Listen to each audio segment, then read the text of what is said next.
bestower of all knowledge upon all living entities, from Brahma to the insignificant ant, was sitting in the bedroom of Rukmini, who was engaged in the service of the Lord, along with her assistant maid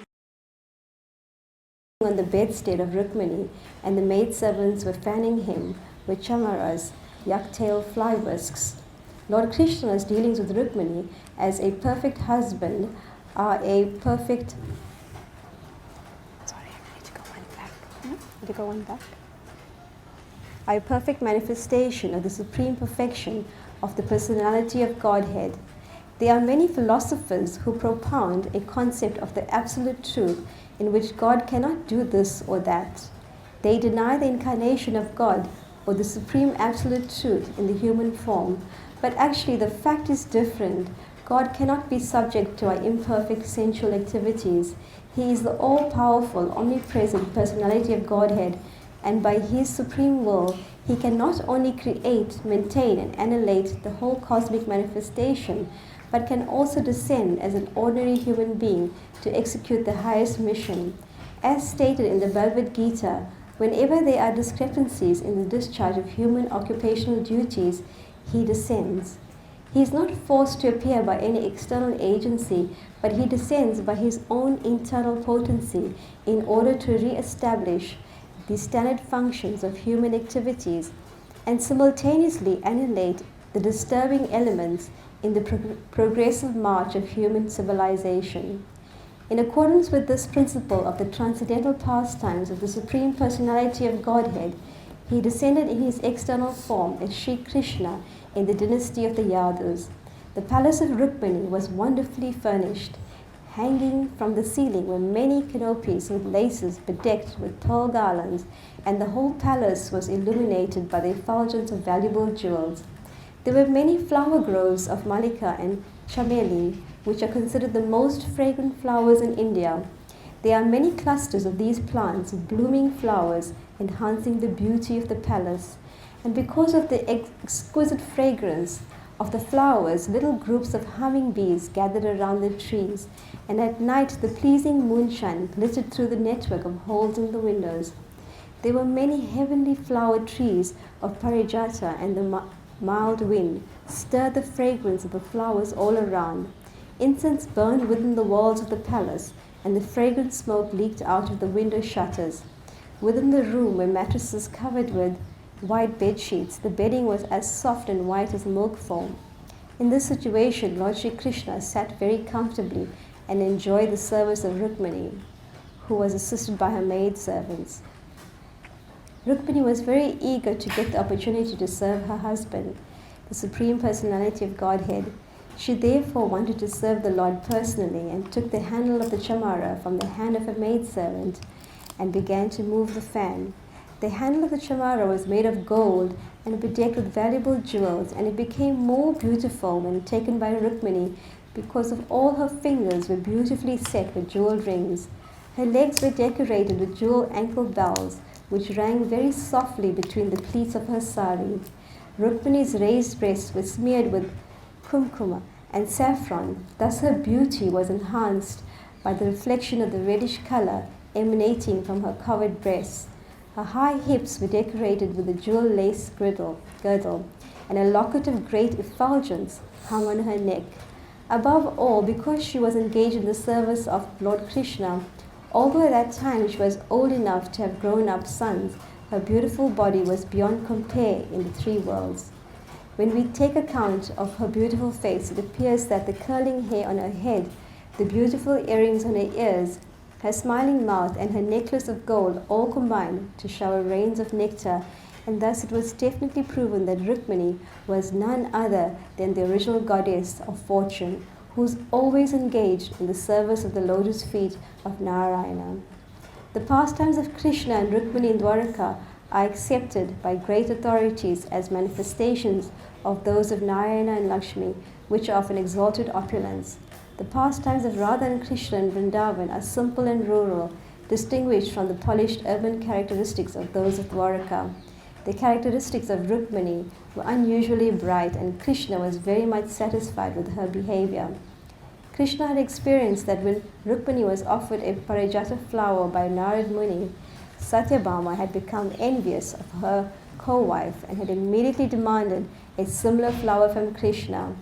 In fact, she could not be pacified until she was promised the whole tree, and Krishna actually fulfilled his promise. He brought the tree down to the earth planet from the heavenly kingdom. After this episode, Krishna expected that because Satyabhama had been rewarded with the full tree of Parijata, Rukmini would also demand something. Rukmini did not mention anything of the incident, however, for she was grave and simply satisfied in her service. Krishna wanted to see her a bit irritated, and therefore he schemed to see the beautiful face of Rukmini in an irritated condition. Although Krishna had more than 16,100 wives, he used to behave with each of them with familial affection. He would create a particular situation between himself and his wife, in which the wife would criticize him in the irritation of love, and Krishna would enjoy this. In this case, because Krishna could not find any fault with Rukmini, for she was very grave and always engaged in his service, he smilingly in great love began to speak to her just to provoke her loving anger. Rukmini was the daughter of Bhishmaka, a powerful king. Thus Krishna did not address her as Rukmini. He addressed her this time as the princess. My dear princess, it is very surprising. Many great personalities in the royal order wanted to marry you. Although not all of them were kings, all possessed the opulence and riches of the kingly order. They were well-behaved, learned, and famous among kings, beautiful in their bodily features and personal qualifications, liberal, very powerful in strength, and advanced in every respect. They were not unfit in any way, and over and above that, your father and your brother had no objection to such a marriage. On the contrary, they gave their word of honor that you would be married with Shishupala. Indeed, the marriage was sanctioned by both your parents. Shishupal was a great king and was so lusty and mad after your beauty that if he had married you, I think he would always have remained with you just like your faithful servant. In comparison to Shishupal, with his personal qualities, I am nothing, and you may personally realize it. I am surprised that you rejected the marriage with Shishupal and accepted me, who am inferior in comparison to Shishupal. I think myself completely unfit to be your husband because you are so beautiful, sober, grave, and exalted. May I inquire from you the reason that induced you to accept me? Now, of course, I may address you as my beautiful wife, but still I may inform you of my actual position, that I am inferior to all those princes who wanted to marry you. First of all, you may know that I am so much afraid of Jarasandha that I could not dare live on the land, and thus I have constructed this house within the water of the sea. It is not my business to disclose the secret to others, but you must know that I am not very heroic. I am a coward and I am afraid of my enemies. Still, I am not safe because all the great kings of the land are inimical to me. I have personally created this inimical feeling by fighting with them in many ways. Another fault is that although I am on the throne of Dwarka, I have no immediate claim. Although I got a kingdom by killing my maternal uncle Kamsa, the kingdom was to go to my grandfather. So actually I have no possession of a kingdom. Besides that, I have no fixed aim in life. People cannot understand me very well. What is the ultimate goal of my life? They know very well that I was a coward boy in Vrindavan. People expected that I would follow in the footsteps of my foster father, Nanda Maharaj, and be faithful to Srimati Radharani and all her friends in the village of Vrindavan. But all of a sudden I left them. I wanted to become a famous prince. Still, I could not have any kingdom, nor could I rule as a prince. People are bewildered about my ultimate goal of life. They do not know whether I am a cowherd boy or a prince, whether I am the son of Nanda Maharaj or the son of Vasudeva. Because I have no fixed aim in life, people may call me a vagabond. Therefore, I am surprised that you could select such a vagabond husband. Besides this, I am not very much polished, even in social etiquette. A person should be satisfied with one wife, but you see that I have married many times, and I have more than 16,000 wives. I cannot please all of them as a polished husband. My behavior with them is not very nice, and I know that you are very conscious of it. I sometimes create a situation with my wives which is not very happy. Because I was trained in a village in my childhood, I am not well acquainted with the etiquette of urban life. I do not know the way to please a wife with nice words and behavior, and from practical experience it is found that any woman who follows my way or becomes attracted to me is ultimately left to cry for the rest of her life. In Vrindavan, many gopis were attracted to me, and now I have left them and they are living, but are simply crying for me in separation. I have heard from Akrura and Uddhava that since I left Vrindavan, all my cowherd boyfriends, the gopis and Radharani, my foster father Nanda Maharaj, are simply crying constantly for me. I have left Vrindavan for good and now engaged with the queens in Dwarka, but I am not well behaved with any of you. So you can very easily understand that I have no steadiness of character. I am not a very reliable husband. The net result of being attracted to me is to acquire a life of bereavement only. My dear beautiful princess, you may also know that I am always penniless. Just after my birth, I was carried penniless to the house of Nanda Maharaj, and I was raised just like a cowherd boy. Although my foster father possessed many hundreds of thousands of cows, I was not the proprietor of even one of them. I was simply entrusted with taking care of them and tending them, but I was not the proprietor. Here also I am not the proprietor of anything, but I am always penniless. There is no cause to lament for such a penniless condition. I possess nothing in the past, so why should I lament that I do not possess anything at present? You may note also that my devotees are not very opulent. They are also very poor in worldly goods. Persons who are very rich, possessing worldly wealth, are not interested in devotion to me or Krishna, consciousness. On the contrary, when a person becomes penniless, whether by force or by circumstances, he may become interested in me if he gets the proper opportunity. Persons who are proud of their riches, even if they are offered association with my devotees, do not take advantage of consciousness of me. In other words, the poorer class of men may have some interest in me, but rich men have no interest. I think, therefore, that your selection of me was not very intelligent. You appear very intelligent, trained by your father and brother, but ultimately you have made a great mistake in selecting your life's companion. But there is no harm. The mistake can still be rectified, and is better late than never. You are at liberty to select a suitable husband who is actually equal to you in opulence, family tradition, wealth, beauty, education, in all respects. Whatever mistakes you have made may be forgotten. Now you may chalk out your own lucrative path of life. Usually a person does not establish a marital relationship with a person who is either higher or lower than his position. My dear daughter of King Vidarbha, I think you do not consider very sagaciously before your marriage. Thus you made a wrong selection by choosing me as your husband. You mistakenly heard about my having very exalted character, although factually I was nothing more than a beggar. Without seeing me in my actual position, simply by hearing about me, you selected me as your husband. That was not very rightly done.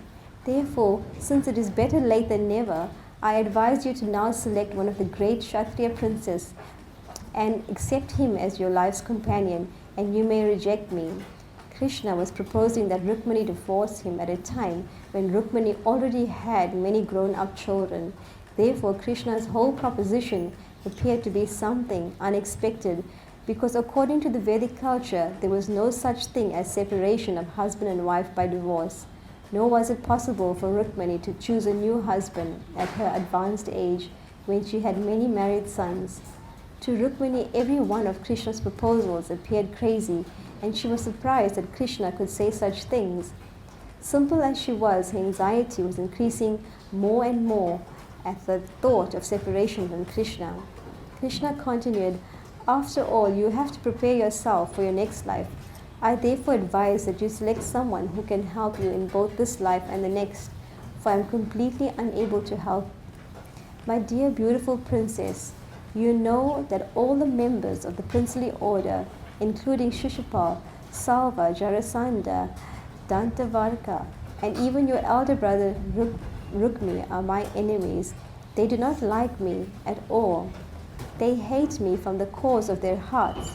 All these princes were very much puffed up with their worldly possessions, and did not care a fig for anyone who came before them. In order to teach them some lessons, I agreed to kidnap you according to your desire. Otherwise, I actually have no love for you, although you loved me even before the marriage.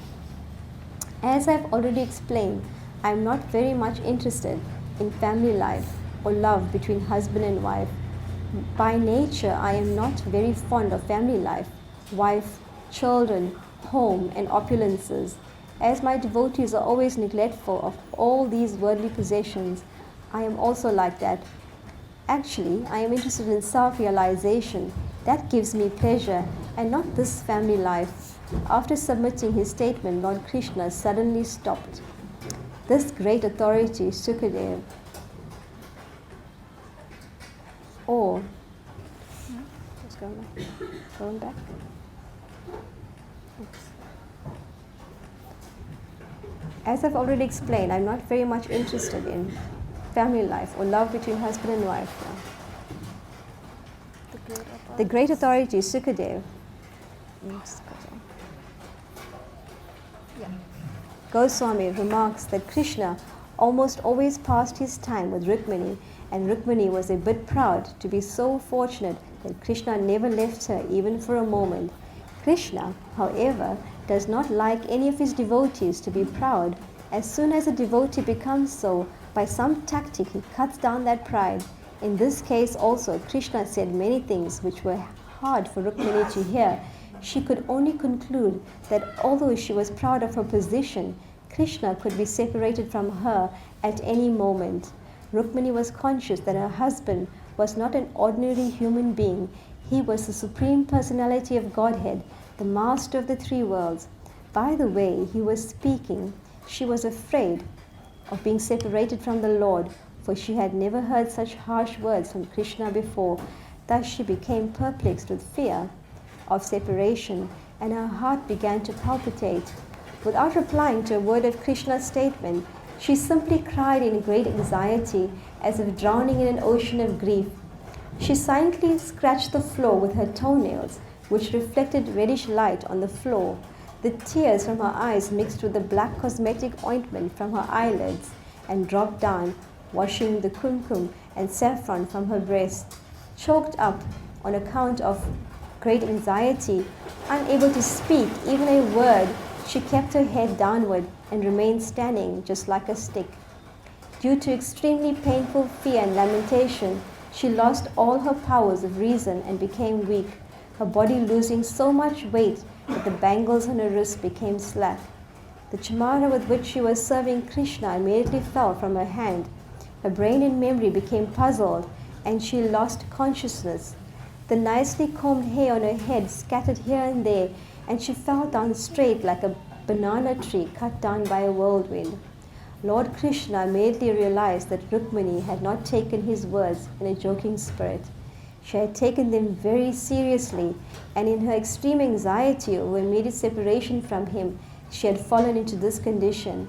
Lord Shri Krishna is naturally very affectionate towards his devotees, and when he saw Rukmini's condition, his heart immediately softened. At once he became merciful to her. The relationship between Rukmini and Krishna was like that between Lakshmi and Narayana. Therefore, Krishna appeared before Rukmini in his four-handed manifestation of Narayana.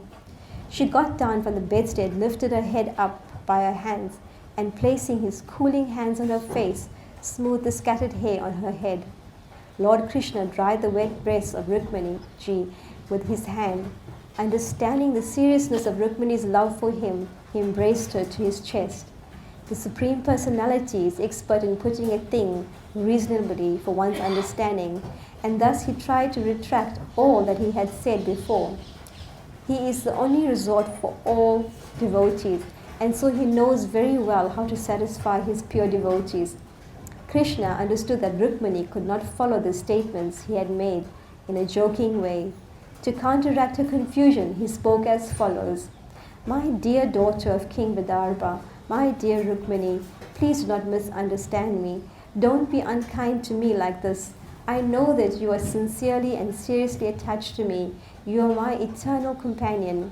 The words which have affected you so much are not factual. I wanted to irritate you a bit, and I was expecting you to make counter answers to those joking words. Unfortunately, you have taken them seriously, and I'm very sorry for it. I expected that your red lips would tremble in anger when you heard my statement, and you would chastise me with many words. O perfection of love, I never expected that your condition would be like this. I expected that you would cast your blinking glance upon me in retaliation, and that I would thus be able to see your beautiful face in that angry mood. My dear beautiful wife, you know that because we are householders, we are always busy in many household affairs and long for a time when we can enjoy some joking words between us. That is our ultimate gain in household companion. The words which have affected you so much.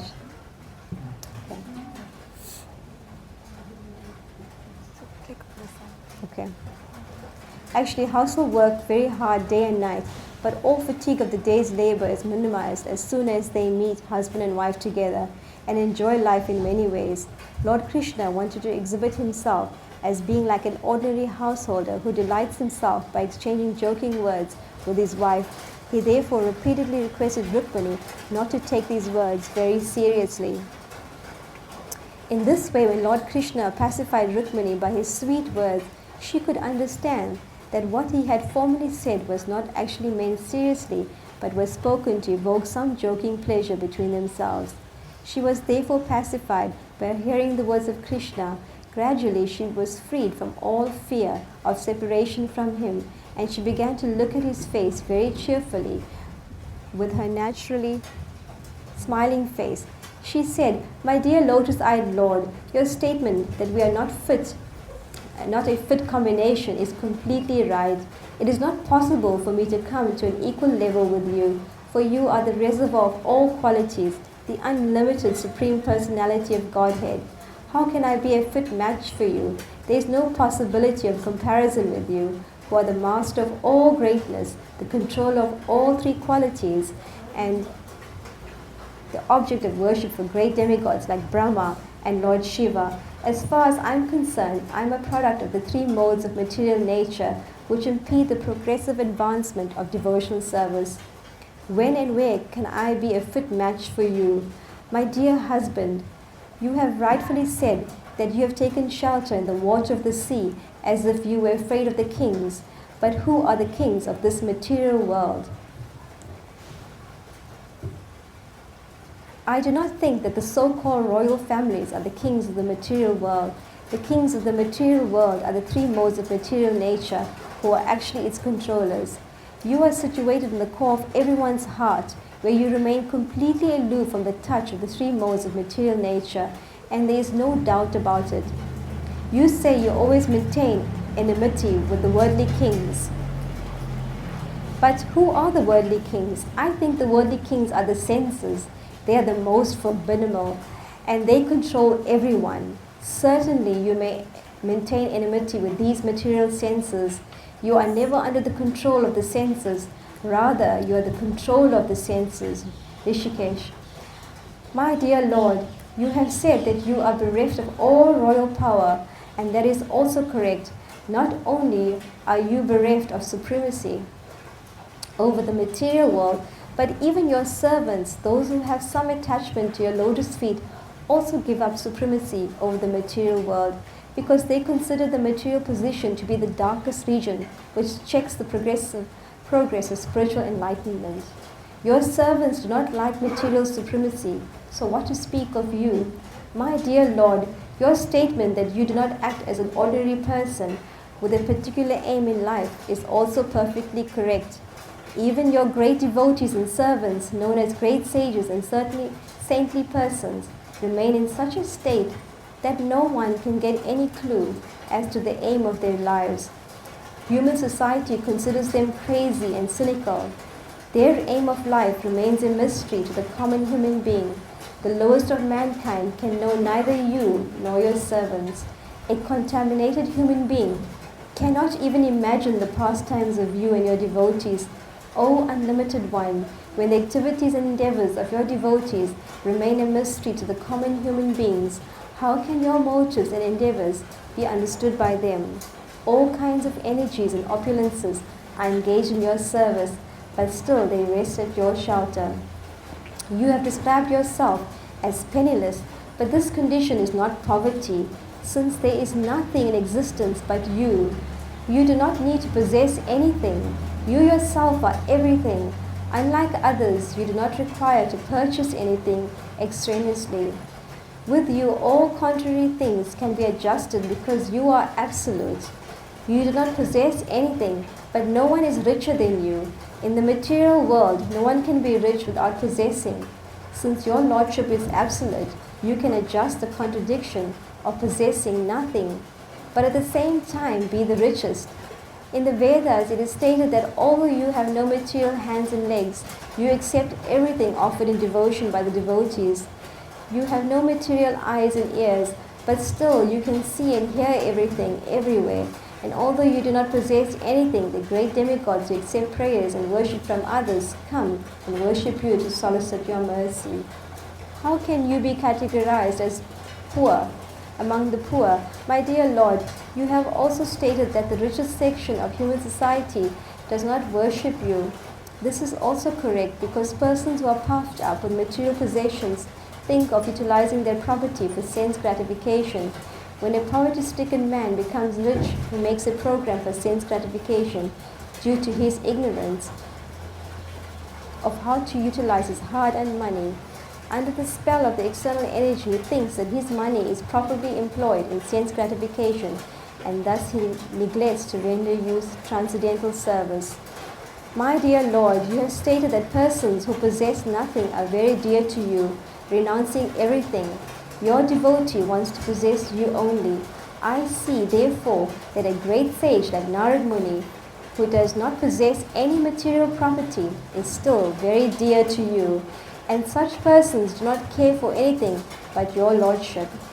My dear Lord, you have stated that a marriage between persons equal in social standing, beauty, riches, strength, influence, and renunciation can be a suitable match, but these stages of life can be possible only by your grace. You are the supreme perfectional source of all opulences. Whatever opulent status one may have is all derived from you. As described in the Vedanta Sutra, Janmati Asya Yata, you are the supreme source from which everything emanates, the reservoir of all pleasures. Therefore, persons endowed with knowledge desire only to achieve you and nothing else. To achieve your favor, they give up everything, even the transcendental realization of Brahman. You are the supreme ultimate goal. You are the reservoir of all interests of the living entities. Those who are actually well motivated desire only you, and for this reason they give up everything to attain success. They therefore deserve to associate with you. In the society of servitors and served in Krishna consciousness, one is not subjected to the pains and pleasures of material society, which functions according to sex attraction. Therefore, everyone, whether man or woman, should seek to be an associate in your society of servitors and served. You are the Supreme Personality of Godhead, and no one can excel you, nor can anyone come up to an equal level with you. The perfect social system is that in which you remain in the center, being served as a supreme, and all others engage as your servitors. In such a perfectly constructed society, everyone can remain eternally happy and blissful. My Lord, you have stated that only the beggars praise your glories, and that is also perfectly correct. But who are those beggars? Those beggars are all exalted devotees, liberated personalities, and those in the renounced order of life. They are all great souls and devotees who have no other business than to glorify you. Such great souls forgive even the worst offenders. These so-called beggars execute their spiritual advancement in life, tolerating all tribulations in the material world. My dear husband, do not think that I accepted you as my husband out of my inexperience. Actually, I followed all these great souls. I followed the path of these great beggars and decided to surrender my life unto your lotus feet. You have said that you are penniless, and that is correct, for you distribute yourself completely to these great souls and devotees. Knowing this fact perfectly well, I rejected even such a great personalities as Lord Brahma and King Indra. My Lord, the great time factors acts as your direction only. The time factor is so great and powerful that within moments it can effect devastation anywhere within the creation. Considering all these factors, I thought Jarasandha, Shishupal and similar princes who wanted to marry me to be no more important than ordinary insects. My dear, all-powerful son of Vasudeva, your statement that you have taken shelter within the water of the ocean out of fear of all the great princesses is quite unsuitable. For my experience with you contradicts this. I have actually seen that you kidnapped me forcibly in the presence of all these princes at the time of my marriage ceremony, simply by giving a jerk to the string of your bow. You very easily drove the others away and kindly gave me shelter at your lotus feet. I still remember vividly how you kidnapped me in the same way that a lion forcibly takes its share of hunted booty, driving away all small animals with the twinkling of an eye. My dear lotus-eyed Lord, I cannot understand your statement that women and other persons who have taken shelter under your lotus feet pass their days only in bereavement. From the history of the world, we can see that princes like Anga, Prithu, Bharat, Yayati and Gaya were all great emperors of the world, and they were no competitors to their exalted positions. But in order to achieve the favor of your lotus feet, they renounced their exalted positions and entered the forest to practice penances and austerities. When they voluntarily accepted such a position, accepting your lotus feet as all in all, does it mean that they were in lamentation and bereavement? My dear Lord, you have advised me that I can still select another form from the princely order and divorce myself from your companionship. But, my dear Lord, it is perfectly well known to me that you are the reservoir of all good qualities. Great saintly persons like Narad Muni are always engaged simply in glorifying your transcendental characteristics. Someone who simply takes shelter of such a saintly person immediately becomes free from all material contamination, and when he comes in direct contact with your service, the goddess of fortune agrees to bestow all her blessings. Under the circumstances, what woman who has once heard of your glories from authoritative sources and has somehow or other relished the nectarian fragrance of your lotus feet would be foolish enough to agree to marry someone of this material world who is always afraid of death, disease, old age and rebirth? I have therefore accepted your lotus feet, not without consideration, but after mature and deliberate decision. My dear Lord, you are the master of the three worlds. You can fulfill all the desires, all the devotees in this world and the next, because you are the supreme soul of everyone. I have therefore selected you as my husband, considering you to be the only fit personality. You may throw me in any species of life according to the reactions of my fruitive activities, and I haven't the least concern for this. My only ambition is that I may always remain fast to your lotus feet, for you can deliver your devotees from illusionary material existence and are always prepared to distribute yourself to your devotees. My dear Lord, you have advised me to select one of the princes, such as Shishupal, Jarasandha, or Dantavarta. But what is their position in this world? They are always engaged in hard labor to maintain their household life, just like the bulls working hard day and night with an oil-pumping machine. They are compared to asses, beasts of burden. They are always dishonored like dogs, and they are miserly like cats. They have sold themselves like slaves to their wives. Any unfortunate woman who has never heard of your glories may accept such a man as her husband, but a woman who has learned about you, that you are praised not only in this world, but in the halls of the great demigods like Lord Brahma and Lord Shiva, will not accept anyone besides you as her husband. A man within this material world is just like a dead body. In fact, superficially, the living entity is covered by this body, which is nothing but a bag of skin decorated with a beard and moustache, hairs on the body, nails on the fingers, and hairs on the head. Within this decorated bag are bunches of muscles, bundles of bones, and pools of blood, always mixed with stool, urine, mucus, bile, and polluted air, and enjoyed by the different kinds of insects and germs. A foolish woman accepts such a dead body as her husband, and in sheer misunderstanding loves him as her dear companion. This is possible only because such a woman has never relished the ever-blissful fragrance of your lotus feet. My dear lotus-eyed husband, you are self-satisfied. You do not care whether or not I am beautiful or qualified. You are not at all concerned about it. Therefore, your non-attachment for me is not at all astonishing. It is quite natural. You cannot be attracted to any woman, however exalted her position and beauty.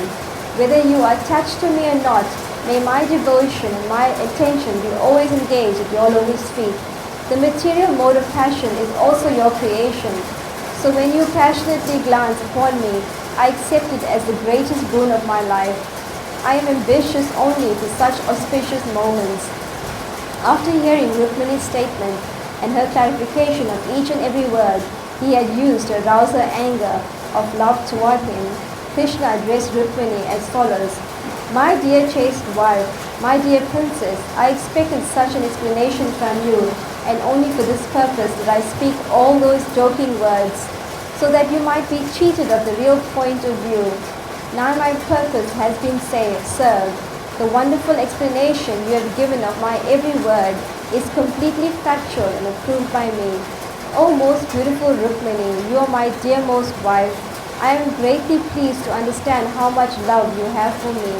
Please take it for granted that no matter what ambition and desire you might have, and no matter what you might expect from me, I am always at your service. And it is a fact also that my devotees, my dearmost friends and servitors, are always free from material contamination, even though they are not inclined to ask me for such liberation. My devotees never desire anything from me except to be engaged in my service. And yet because they are completely dependent upon me, even if they are found to ask something from me that is not material, such ambitions and desires, instead of becoming the cause of material bondage, become the source of liberation from this material world. My dear chaste and pious wife, I have tested on the basis of strict chastity your love for your husband, and you passed the examination most successfully. I have purposely agitated you by speaking many words not applicable to your character, but I am surprised to see that not a pinch of your devotion to me has been deviated from its fixed position. My dear wife, I am the bestower of all benedictions, even up to the standard of liberation from this material world, and it is I who can stop the continuation of material existence and call one back home, back to Godhead. One whose devotion for me is unadulterated worship, worships me for some material benefit, just to keep himself in the world of material happiness, culminating in the pleasure of sex life. One who engages himself in severe penances and austerities just to attain this material happiness is certainly under the illusion of my external energy. Persons who are engaged in my devotional service simply for the purpose of material gain and sense gratification are certainly very foolish, for material happiness based on sex life is available in the most abominable species of life, such as the hogs and dogs. No one should try to approach me for such happiness, which is available even if one is put into a hellish condition of life. It is better, therefore, for persons who are simply after material happiness and not after me to remain in that hellish condition. Material contamination is so strong that everyone is working very hard day and night for material happiness. The show of religion, austerity, penance, humanitarianism, philanthropy, politics, science, everything is aimed at realizing some material benefit. For the immediate success of material benefit, materialistic persons generally worship different demigods, and under the spell of material propensities, they sometimes take to the devotional service of the Lord. But sometimes it so happens that if a person sincerely serves the Lord and at the same time maintains material ambitions, the Lord very kindly removes the sources of material happiness. Not finding any recourse in material happiness, the devotee then engages himself absolutely in pure devotional service. Lord Krishna continued, My dear best of queens, I clearly understand that you have no material ambition. Your only purpose is to serve me, and you have long been engaged in unallied service. Exemplary unalloyed devotional service not only can bestow upon the devotee liberation from this material world, but it also promotes him to the spiritual world to be eternally engaged in my service. Persons too much addicted to the material happiness cannot render such service. Women whose hearts are polluted and full of material desires devise various means of sense gratification while outwardly showing themselves to be great devotees. My dear honored wife, although I have thousands of wives, I do not think that any one of them can love me more than you. The practical proof of your extraordinary position is that although you had never seen me before our marriage and you had simply heard about me from a third person, still your faith in me was so much fixed that even in the presence of many qualified, rich and beautiful men of the royal order, you did not select any of them as your husband, but insisted on having me. You neglected all the princes present, and very politely you sent me a confidential letter inviting me to kidnap you.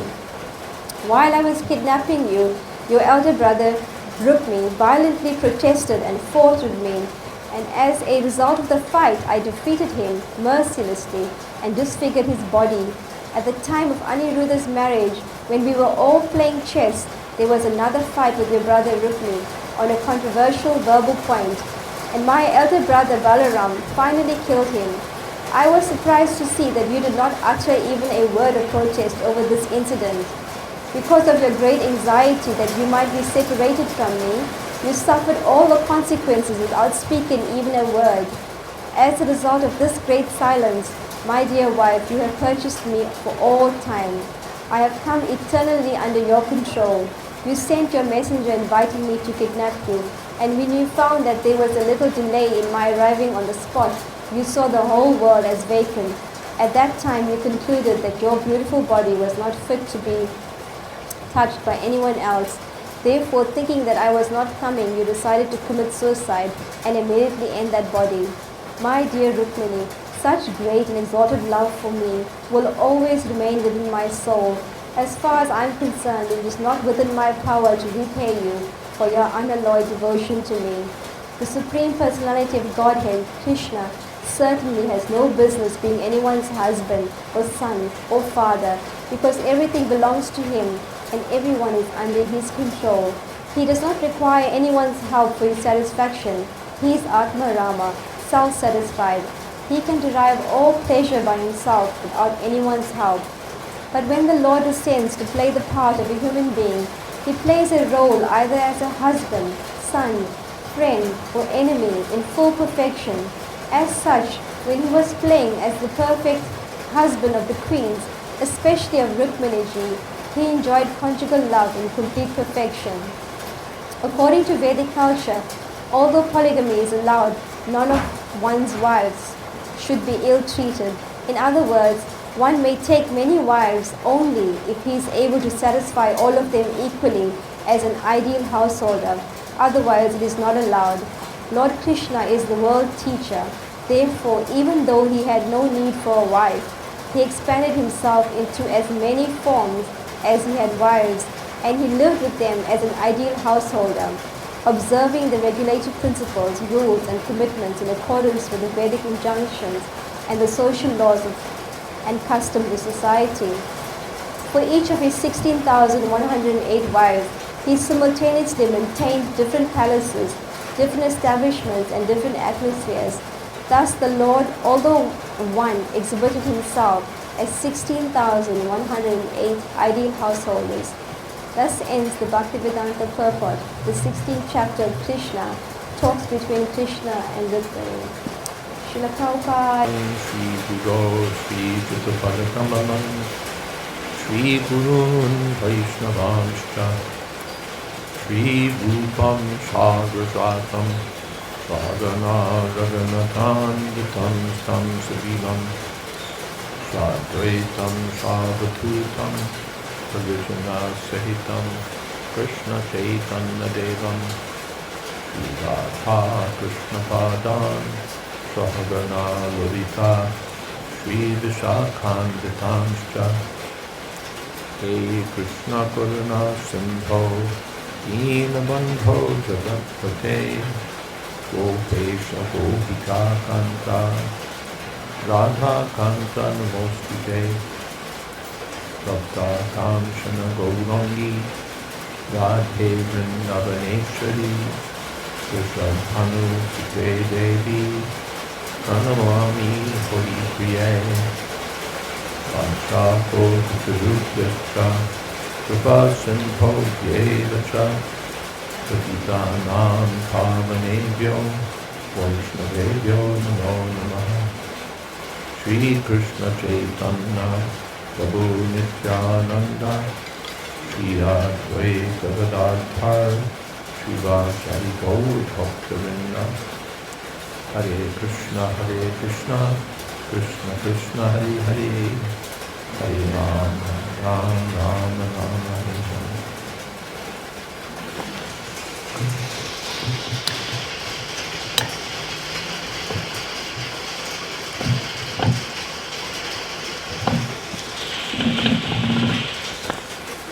Hare Krishna. A special welcome to Swami Bhagavan Keshav Maharaj. How are we doing on volume here? Are we okay on volume? We need a little more. We're competing with the rain. Hare Krishna. Hare Krishna. That's better, right? A little more? A little more? Hare Krishna. Oh yes. Now we have volume.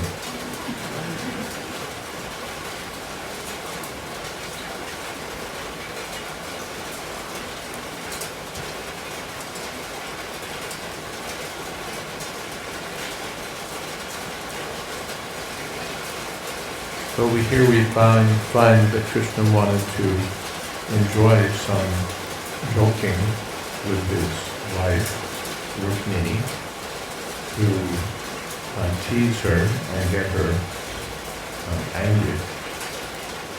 This is a typical pastime of householder life.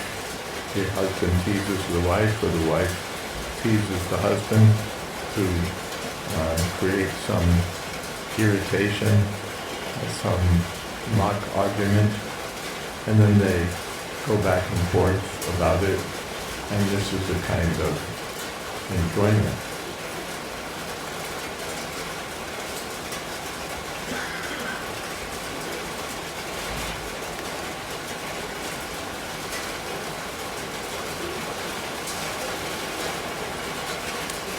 Krishna used to enjoy this way with his wife. Satyabhama especially is known to be quarrelsome. And Krishna wanted to enjoy this way with Rukmini. And so he began bad-mouthing himself. And finally, in essence, proposing that she could divorce him and get someone else. And he gave so many arguments. And instead of becoming angry, Rukmini's nature is that she's very exceedingly submissive. And so instead of becoming angry, she just fainted. And then Krishna realized that she'd taken his words seriously. And so he spoke in such a way as to, pacify her. And then again she spoke, justifying or turning all of Krishna's original words around. We won't go into the details of all the arguments and counter-arguments, but within this pastime of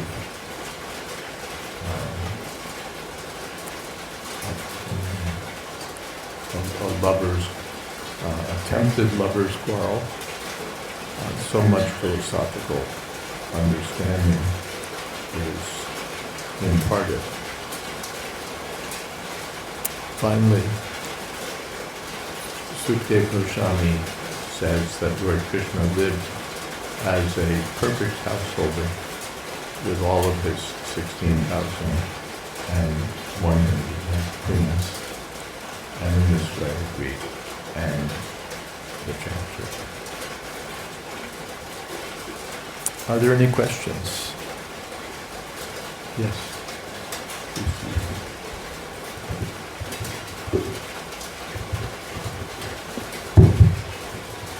Hare Krishna.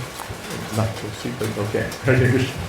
At the time of Narada Muni visiting the queens of Dwarka, it's mentioned in the Krishna book that they were reading Bhagavad Gita. Yes.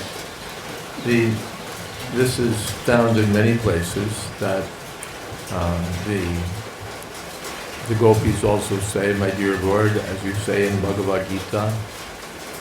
And Srila Prabhupada, in one letter or one conversation, said that this was his speaking, his own speaking. In other words, in the verses of Srimad Bhagavatam, we don't find that the gopis are quoting Bhagavad Gita or that the queens are quoting Bhagavad Gita, which after all hasn't been spoken yet at this point in their pastimes. But it's Srila Prabhupada's way of explaining the text with reference to Bhagavad Gita. One time when Srila Prabhupada was writing Krishna, Prabhupada said, summary study means I can do as I like. Summary study means I can do as I like. So Prabhupada does that.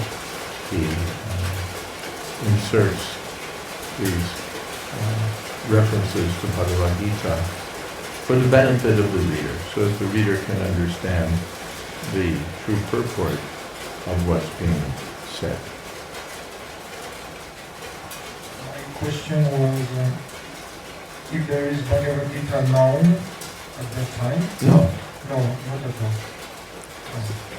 Yoganashta Parantapa, when Krishna spoke it, he said that the science has been lost. So Bhagavad Gita may not have been known, but the science, of course, Krishna's queens, all Krishna's devotees knew the science of Bhagavad Gita perfectly well.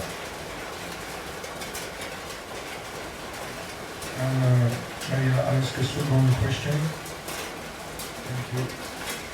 To cut down the pride of his devotee, Krishna is using some tactics, and Rukmini passed the test. Would be? Rukmini passed the test. Yes. Could the spiritual master do the same thing with his disciple? Oh yeah, definitely. He can cut down the pride of the disciples very effectively. That may be part of his program. Yes. Even using such tactics? Well, whatever tactic he likes, he can use.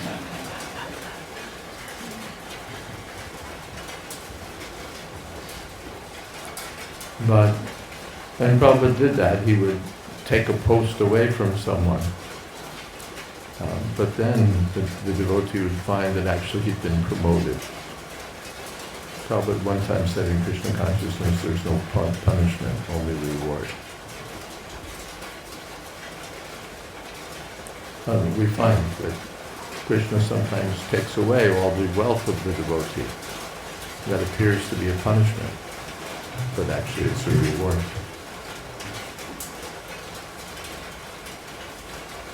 So just the devotee has to take it that way. Not that, if Krishna's taking this away from me, then to heck with him. I'm not going to follow this religion anymore. But the devotee thinks, he's the Lord, he can do as he likes. And the Lord becomes pleased. And the devotee makes all advancement. Is that okay?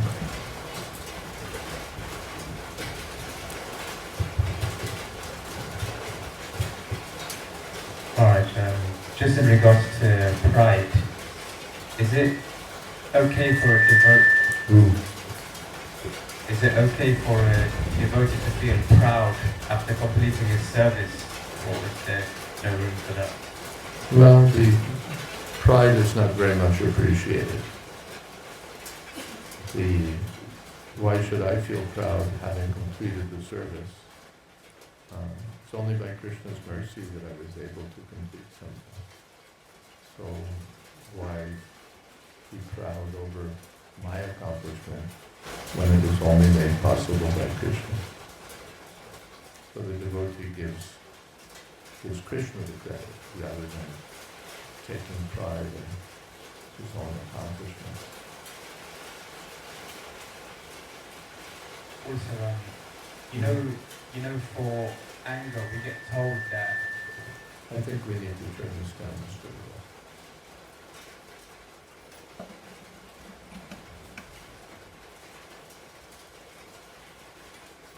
For anger, we get told that we can channel it towards Mayavadi non-devotees. Can we channel pride anywhere, or is there no room for it? There's a place for pride where we're proud of Krishna. And we're proud of Krishna. The Nanda Maharaj, oh, your son is so clever. He's proud of Krishna. So we can be proud that way. Not our own pride, but pride in the spiritual master, pride in Krishna, his Bhakti. Is that okay?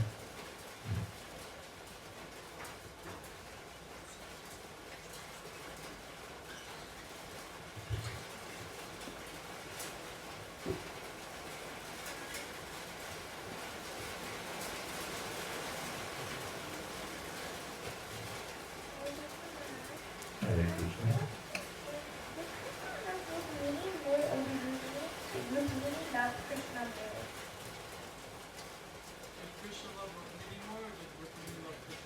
This is the question. Does Krishna love Rukmini more, or does Rukmini love Krishna more? There's competition. We find in Chaitanya Charitamrita that in these dealings of love, there's transcendental competition. So Krishna tries to please Rukmini more, and then Rukmini tries to please Krishna more. And then Krishna, being pleased, wants to please Rukmini more. And then Rukmini, being pleased, wants to please Krishna more. So there's no end to it. There's competition between Rukmini and Krishna, or between all of Krishna's devotees and Krishna. Is that okay? Are you up to the competition? Okay.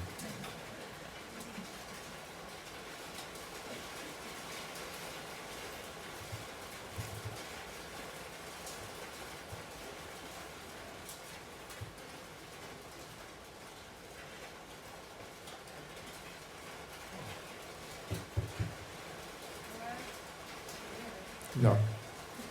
Hare Krishna. Oh, now I can. Yeah. So we heard that Rukmini was the first, and all of a sudden,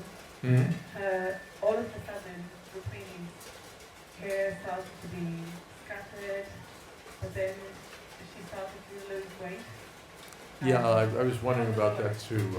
This sudden weight loss as a.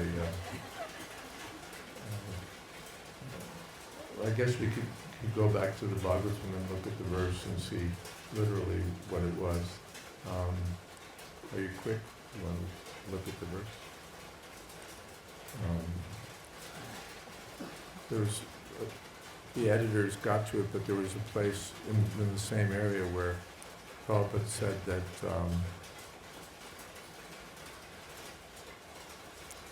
because of her dexterity, all the bangles fell from her arms. It's certainly not a case of dexterity. So that was edited. Now, we probably should have done something about the weight loss too, but I'm not sure. We're waiting to hear what the Bhagavatam verse says. But we get the idea that suddenly it was like she became enervated. She lost all of her energy, and it's like she just fainted. But we'll see about this weight loss. Maybe devotees, some heavy devotees will be interested.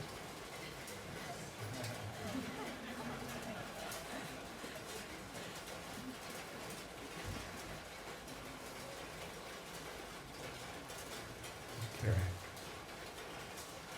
While we're waiting to find out about that, any other questions?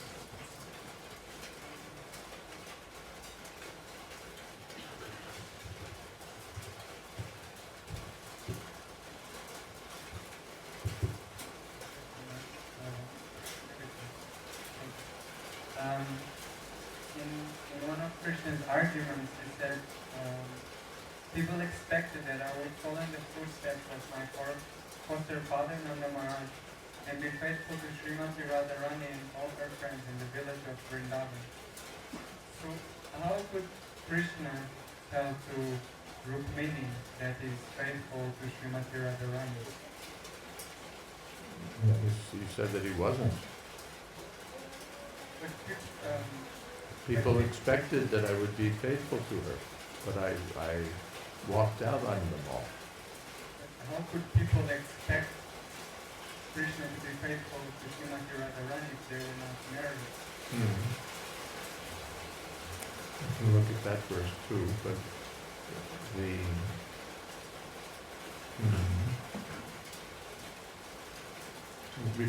we'll look at that verse next and see what it says about being faithful to Srimati Radharani and the gopis.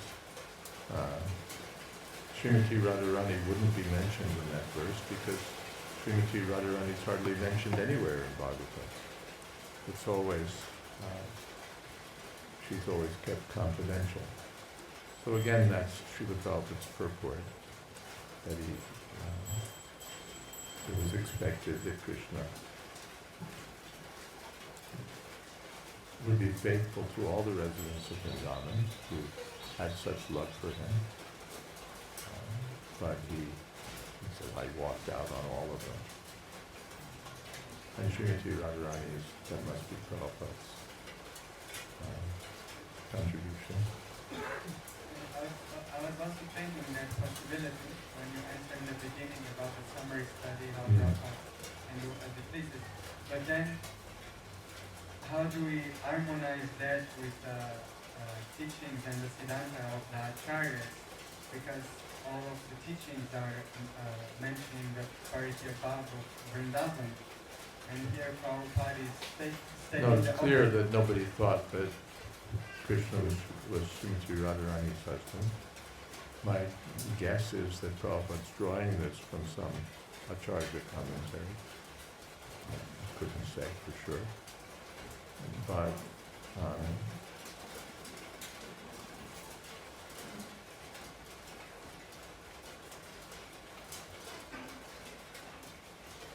certainly the other gopis who were Radharani's companions would have thought that Krishna would remain faithful to Radharani. Not everyone would have thought that way. Certainly Jyotila and that crowd wouldn't have shared that view.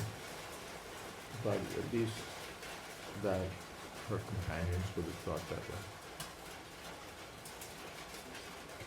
So there is space for Svakya Bhav and Vraj in marriage. Space for Parkiya Bhav and Vraj? Svakya marriage. Svakya? marriage. Yeah, but that's not what's indicated here. It's not that they thought that Krishna would maintain marital fidelity to Srimati Radha. She's married to somebody else. So that's not.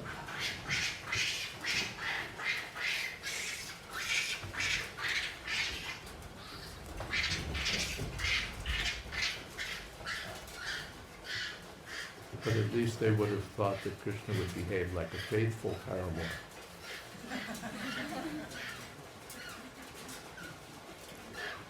Okay, let's see what happens here. Yeah, Last one, yeah. regarding weight loss. There's no mention of it.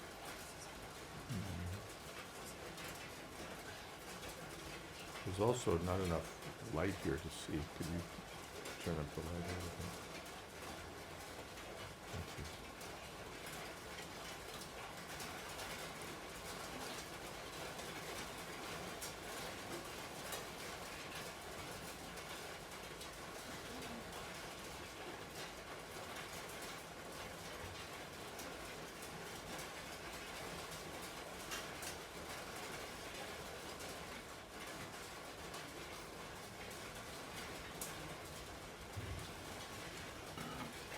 Yeah, this is the verse. It's 24.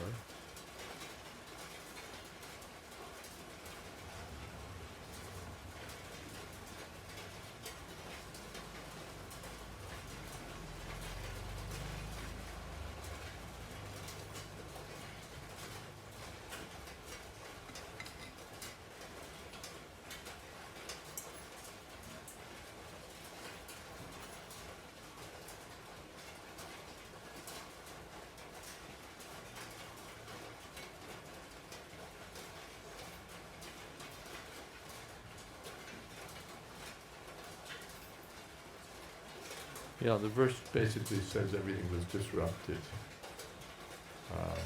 There's trembling, there's the bangles falling, there's the fan dropping from her hand. So everything is, she's essentially falling apart here. Weight loss, probably the editors should have gotten. If they try now, they'll, God help them.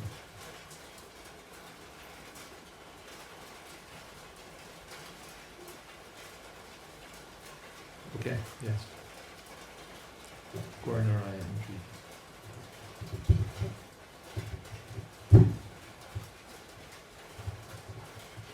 Hare Krishna. Towards the end of the chapter, Prabhupada has mentioned that according to Vedic culture, although polygamy was allowed, and saying in other words, one may take wife only if he is able to satisfy them equally. We see in the history of the Vedic culture, from Dasharath Maharaj to who was father, there are so many kings who couldn't equally satisfy, but we see as a part of the culture, they were still taking many wives. So how do you see as a culture? It's harder to run a kingdom to satisfy a wife. But to speak of several wives.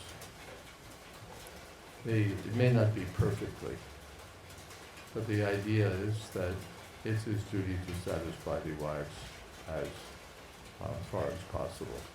Not that you just take on lots of wives and keep them like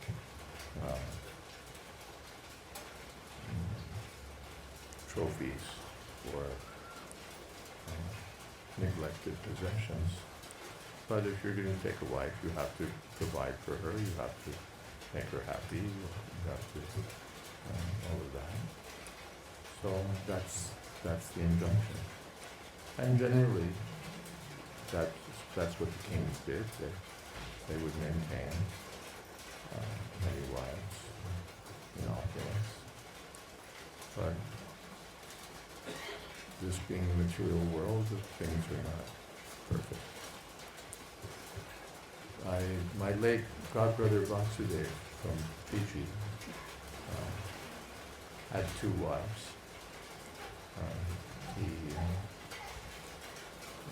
Bhagavati and Rukmini. Why not Rukmini?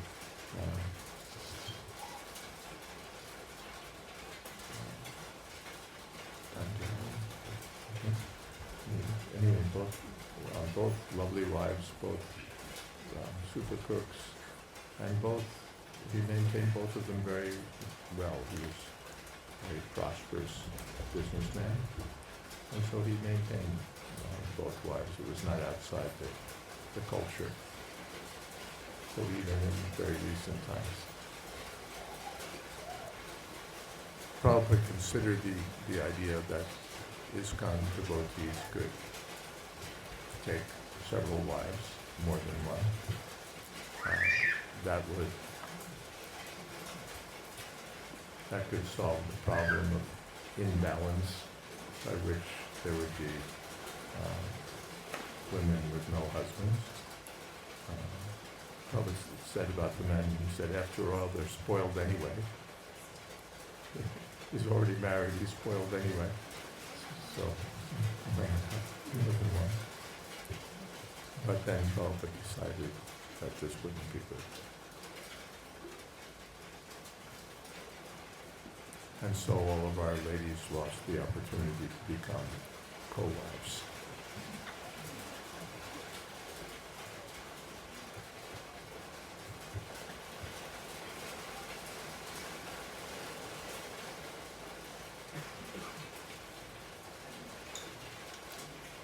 We generally see that it's hard even to maintain one wife. Here's Krishna maintaining 16,108. Quite something.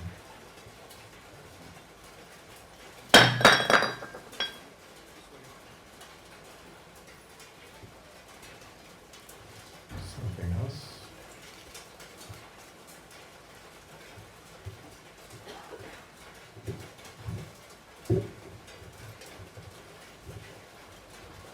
So it was mentioned by Rupini that Krishna was not attracted by her beauty, supposedly because he was self-satisfied.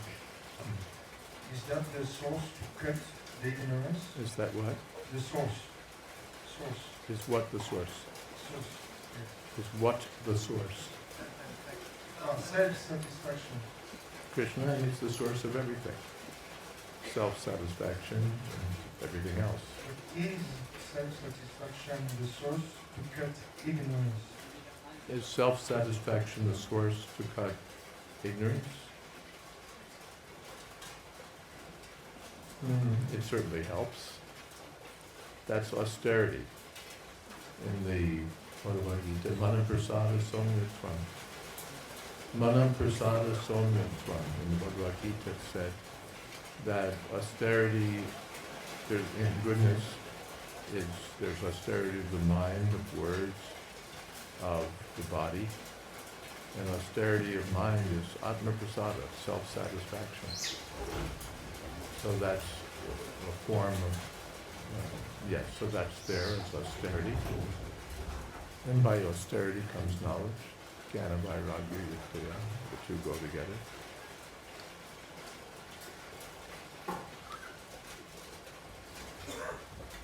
They're both in the mode of goodness, and in the mode of goodness, Sattvam Sundayate Jnanam, knowledge arises. The person whose mind is not satisfied, what knowledge will he get? Manoratena sati bhavatobihi. His mind will run here and there, thinking about how to enjoy, how to get something for satisfaction. The person who's not satisfied, what is that? The person whose mind is not satisfied. How will he make spiritual progress?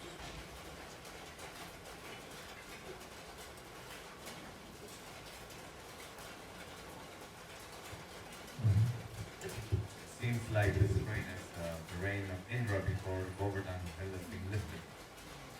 The reign of Indra before Govardhan Hill is being lifted. This ain't nothing.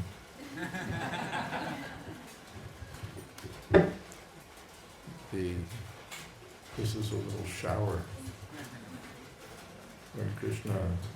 When Indra wanted to devastate Vrindavan, he pulled out all the artillery up to the Samvartika cloud. When I was on Padayatra, one time there was a hailstorm. We were staying in some little, like village hut kind of dwellings, simple tin roof kind of things. And all of a sudden hailstorms were falling. And they're like, after the hailstorm after the hailstorm he went out, and there were these rocks. I mean, they were like mangoes. And they'd just been crashing down on the village. It's the strangest thing, actually, to come out and see these rocks that had fallen from the sky, white hailstones. They're not just like heavy pieces of snow, they're like rocks. And that's part of what Indra was sending down on the heads of the Vrajbasus. Rain, wind, hail. This is just pleasant, there's a little breeze. We're all getting cooled off after those hot days that we were going through a week or so back. So this is, okay, we get a little wet, but it's not bad at all. But when Indra unleashed his power on Vrindavan, it was with the intention of bringing about total devastation. And it was so powerful. I was thinking about it, in fact, while I was sitting here. That yes, it was getting a little ballistic. The percussion was going strong for a little while. And I was thinking, if it started crashing through, what would it be like for us? And then I was thinking about our temple farm community in Mississippi, New Taliban, where they went through Hurricane Katrina. And it's serious business. The things being torn up and uprooted, buildings being torn up and roofs being devastated and so many things like that. There are threefold miseries, those caused by other living beings, by our own bodies and minds, and by natural disturbances. So the natural powers can really do things. I was in Los Angeles when I was working at the press there in Los Angeles in my Brahmacharya days, I think. One afternoon I was sort of dozing at my desk, and all of a sudden I just fell to the floor. And I thought, what's going on here? Like when you fall asleep, strange things happen, so. But then the room was shaking. And then I went outside, and the street was unfirm beneath my feet. You put your foot down, and you know where it is. But when I put my foot down, what I was putting it down on was unsteady. So the very ground beneath our feet was moving. And as I later learned, that was the result of a earthquake many, many miles away in another area of California. And it was only being felt as a mild tremor in Los Angeles. But when an earthquake like that really hits, bridges go down, your house falls into the ocean or into the ground. So when Indra unleashed his wrath on Vrindavan, you can just imagine the extent to which his natural power was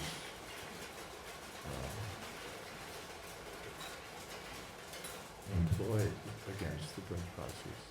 And therefore, how marvelous it was that Krishna just said, Prabhupada said, to deal with you is the business of my little finger. To deal with you is the business of my little finger. And lifted Govardhan Hill and told everyone, come on, don't worry about all this nonsense.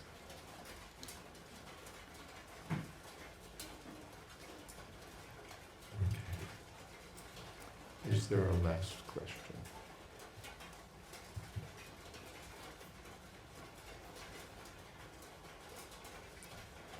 That was the last question. Oh, yes.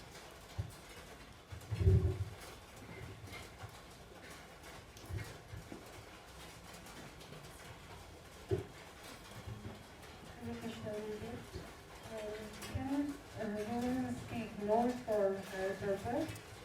Can what for a higher Rules and purpose? regulations be ignored for Hold higher on. purpose?